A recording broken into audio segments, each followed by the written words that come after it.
Brand new thrift flips for 2025. This is a two-part video. I'm Jamie, the Crafty DIY guy.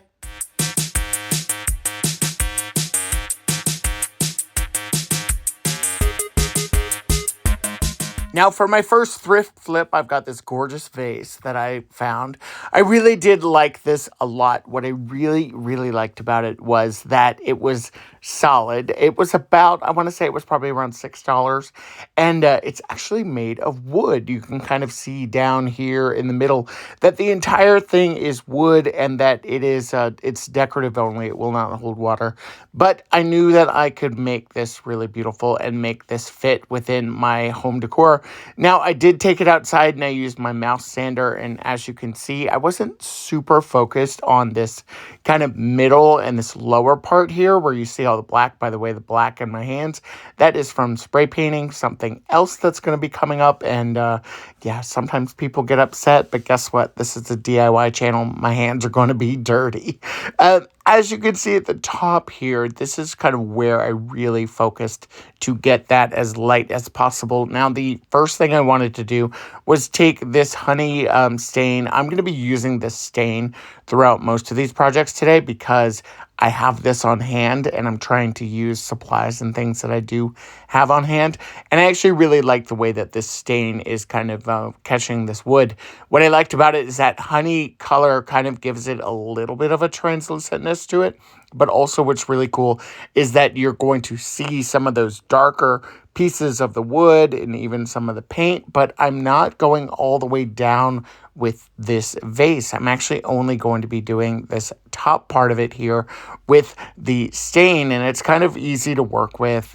It's a gel stain, so it will, trust me, it will stick to your hands. So make sure you're wearing gloves, even though I'm not wearing gloves. Do as I say, not as I do. And we are just going to continue to kind of work this stain around. And, you know, those cracks and crevices kind of in that top part, I didn't even worry about whether or not I got it all down in there because I did want this to show the wood. The wood is beautiful. And I wanted to just kind of further enhance just some of that roughness that you see in there. And keep in mind, too, all these projects, these are going in my home. Every single one of these today are going in my home. And so I'm using the colors and things that I want to use, and you could certainly mix that up. Now, this paint, this is Amy Howard's one-step paint. This is perfect for furniture. It's perfect for wood. And it literally is a one-step paint. You don't have to sand. You don't have to do anything that I did actually for this. And this is the first time I used this paint. And I'm familiar with Amy Howard's products, but I've not used them before. I purchased the sample size of like 4 different colors. And I want to say they were probably less than like $30. And this paint is thick. It's luxurious. It goes on so easy. And as you can see, it is covering up this piece of wood very nicely. And for this, I just kept painting all the way around. And I did also paint the lower half with this. But I have to tell you guys, I did 2 coats. I probably could have got away with just doing 1 coat. This stuff is so great, and I forgot to kind of film the rest of it. But this is what it looks like. And then this is what I styled it like for you guys to see. But then this is what it looks like on my mantle in my living room. And I'm kind of obsessed. I absolutely love this. So this next DIY is another one I found at the thrift store. This was, let's see if it shows on the bottom here. It's a really cool candle holder, but it's got these kind of like, there's a deer, there's a tree on it. Definitely not my vibe, and I wanted to have it. It was $2.09. I wanted to use it in my house. I did go ahead and use my heat gun to help remove that sticker. Check out the writing that was on the bottom of this. That's kind of cool. I'm going to take my mouse sander, and I'm going to do this outside because, again, this is a dusty mess. And we're going to get this down here. Now, you can still see, again, some of the wood, some of the darkness that was in there. You can still see the writing that was on the bottom of it. And for me, that is is okay. My hands are super dusty, but that's okay. I'm going to take my cloth here. I'm using the chamois cloths, by the way, from Dollar Tree, and I'm just going to wipe that down. This little wood piece was down in the center there, and I think that's just kind of to give maybe your candle a little bit of height or something. I'm not exactly sure. And again, I'm using this same Poly Shades Minwax stain. It's a gel stain, and I'm going right on top. It's that honey stain, but because of the dark kind of features of that wood in the background, it really does give it a nice color. It's not quite like a Jacobine. It's definitely not like a Kona, but it's kind of somewhere in the middle, and it goes on so easy. Once again, if you are using any kind of a gel stain, I do recommend using some gloves for it. This is definitely kind of hard to wash off your hands. And now that I'm thinking about it too, this might not be a gel stain. I know that there's a kind of a poly something in it, but it's a good stain. I typically use a water-based stain, but I do like the Minwax, and I like their poly shades, and I like these. So definitely good ones to use. Here you can see I'm just kind of going through and staining the piece, and then I'm just kind of wiping off the excess. This one I did want to be just a little bit lighter, and then doing the top as well. The top I did go a little bit heavier on, and I'm going to wipe away again the excess here, and then I went ahead and did the insides of this also. I'm sure this was handmade by somebody, and it's kind of cool to think that it's got that history, right? It's got that writing on the bottom, and that it was gifted to somebody, and now, for whatever reason, it's ended up at the thrift store, but now I can give this a new life, and I think that's really kind of fun. I'm going to take my heat gun and go ahead and just speed up the drying process with this. The heat gun works really good for this too, by the way. And again, this is what it looks like when it's all done. I just added a little glass votive in there, and then here is what it looks like when I styled it. Again, super obsessed. Think it's fantastic. So if you saw one of my thrift hauls not too long ago, you may remember this cute little birdhouse. I said I was going to paint it, and I'm definitely going to paint it. And it's beautiful. I really love the way this looks, but I did want to kind of give it a new life here. So the first thing we're going to do, of course, is remove the tag. It was $4.09.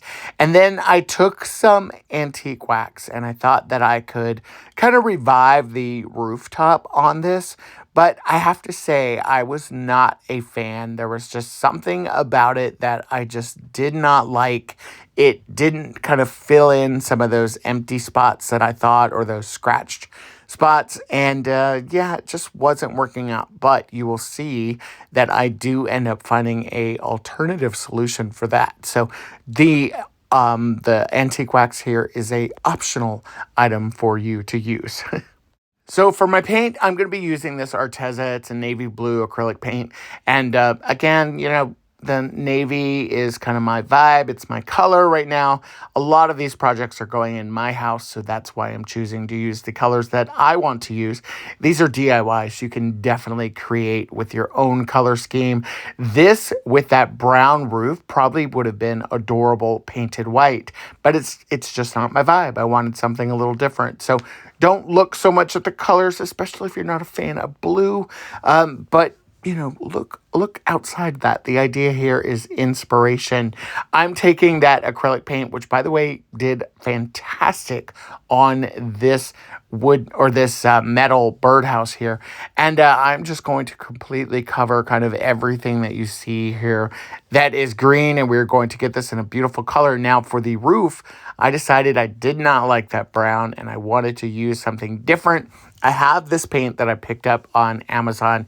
It's this really gorgeous copper paint, and it's like an acrylic paint, and I will link it in the description box below for you. But it was $9, I want to say, and the coverage on this is absolute perfection. It is nice and thick, and it dries really fast. I was super happy with the consistency of this, and as I was kind of covering up that brown, what I did like about it too is that brown was still kind of showing through a little bit. And if you have brand new copper, of course, it's going to be very coppery. And if you have copper that is a little more aged, then you're going to see like some of that brown and some of those kind of verdigris patterns that are in copper as it does start to age. So there are options here. You could definitely keep it all copper if you wanted to, maybe even do a second coat if you wanted to. And I decided that I wanted to kind of age this up a little bit. So what I ended up doing was a little crazy. I added some green paint to this to kind of give that some of that verdigris, kind of coloring that copper happens to have. I also did some copper accents with the kind of bird door, the entry hole there, and then the little stem. And then I went a little crazy and I added in some other paint colors. I added in some navy, I added in more green, and I just kind of blended them together. And then once they were blended, I went over top with my copper paint once again, and it gave a really, really cool aged look to the rooftop of this. I'm obsessed with this. I love this so much. This is what it looks like, kind of styled. I'm going to put this on my bookshelf in my craft room. You're going to see this on the shelf in the background of videos. I'm super obsessed and super happy with it. Next DIY is just going to prove to you how simple and easy anything can be when you find it in a thrift store. This decorative kind of knick-knacky piece was pretty affordable. And I'm going to go ahead and take the sticker off of this. Now, this is kind of like one of those accent pieces you'd like see on like a bookshelf or like, for home decor.